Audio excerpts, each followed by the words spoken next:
You know, the global economy is going through something right now, something it hasn't done in a generation. And it's not just a typical downturn, it feels a lot more like a fundamental reset.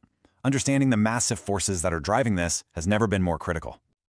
Okay, so let's just dive right into the heart of the puzzle, because this is it. For the first time in over 30 years, we're seeing this wild split in how people feel. On one hand, you've got near record highs in confidence about the stock market, pure euphoria. But on the other, people's feelings about their own personal finances are in the basement, as low as they were back in the 2008 crisis. When you see a gap that wide, it's a huge red flag that something in the system is starting to crack.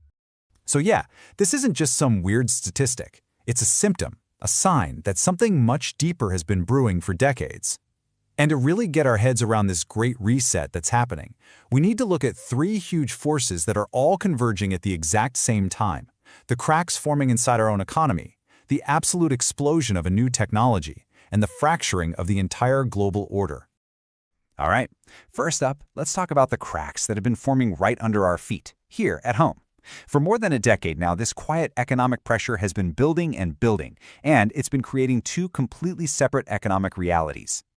And wow, this chart really just says it all, doesn't it? Since 2010, the stock market, the S&P 500, has shot up almost 300%. An incredible boom.